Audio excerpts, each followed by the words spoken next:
Hi, my name is Amy Kuehn. I'm a clinical nurse specialist student with the University of Colorado, Denver Anschutz campus. I have been a nurse for about 10 years, primarily practicing in critical care, and I have read and reviewed the manuscript titled Facilitation as a Component of Evidence Implementation, a Multinational Perspective by Dr. Lucy Lynn Lizarondo and colleagues. In this study, Dr. Lizarondo and her team look at the role of facilitation in 5 different settings around the world.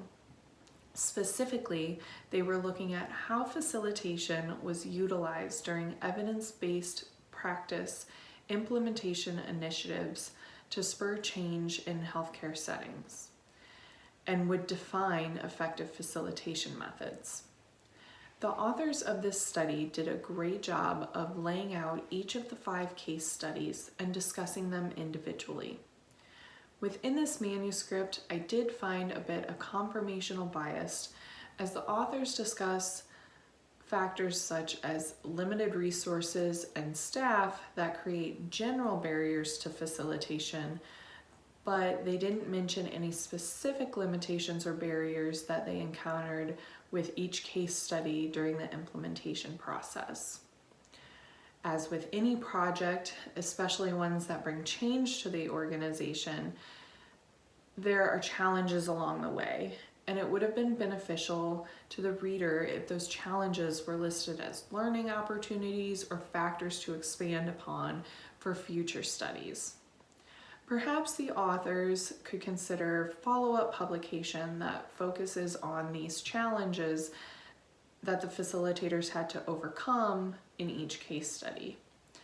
By elaborating on these challenges and how the team worked through them, other teams could strengthen their own efforts when facilitating practice change.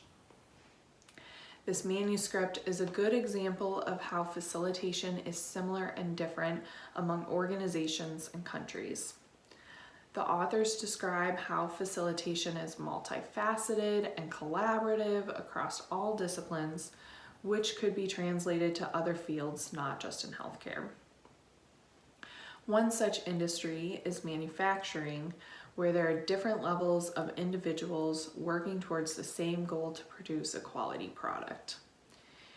In this industry, the facilitator of practice changes must be able to relay those changes in a way that workers on the line understand how to accomplish the task. The production leaders are able to troubleshoot any issues that arise or know who to go to when there's an issue they can't solve, and the facilitator must ensure that upper leadership is aware of the reason for the changes and how quality metrics can be improved with the changes. As a facilitator, the level of collaboration takes time. However, when facilitation goes well, the changes can have a major impact, which was established in this manuscript. In each case study, the stakeholders were varied, but commonly they included supervisors, bedside nursing staff, members of the quality department, a unit educator, or professor. As an educator myself, I found this role was very important across all studies to help facilitate change. Very often in my role, change is multifaceted in getting information to staff, ensuring competency, and providing the rationale in order to gain support from both providers and staff who may be resistant to change. As an example, we recently had to change a policy that detailed how often our IV tubing should be changed out. A group of stakeholders worked for several months on the policy and provided the education team with the information to disseminate to staff.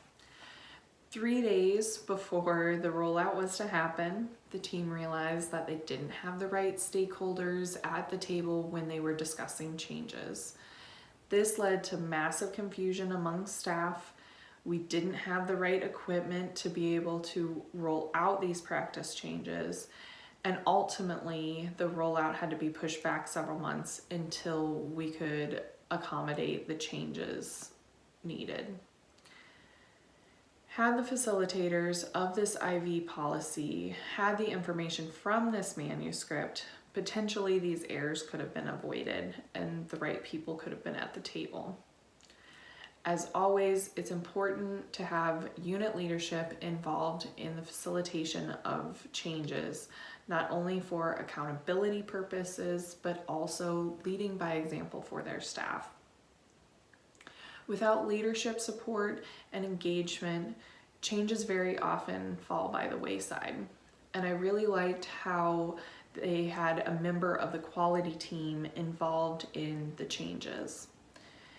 Being able to have raw data that supports your efforts is very important to maintaining and evaluating changes long term. The data that the quality team can provide will help show staff that these changes make a difference in patient care.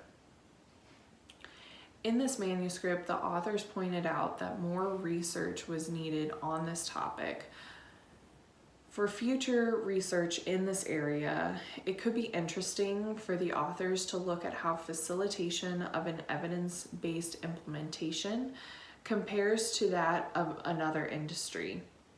It would also be really interesting to see if facilitators in other industries have experienced similar challenges in their facilitation and how they work through those challenges, especially if the barriers were found to be similar to the barriers we're experiencing in healthcare right now as we shift from a more patient satisfaction focused with an emphasis on quality metric outcomes.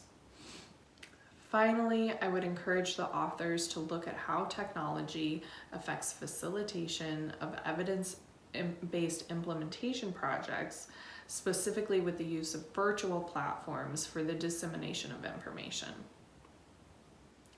I want to thank Dr. Lizarrando and her colleagues for their dedication to healthcare and evidence-based care implementation. I would also like to thank Dr. Lizzie Scruth and the JBI for inviting me to share my commentary on this manuscript and for their support and encouragement along the way. I hope that my commentary was helpful and perhaps sparked ideas for future studies on facilitation in healthcare. Thank you.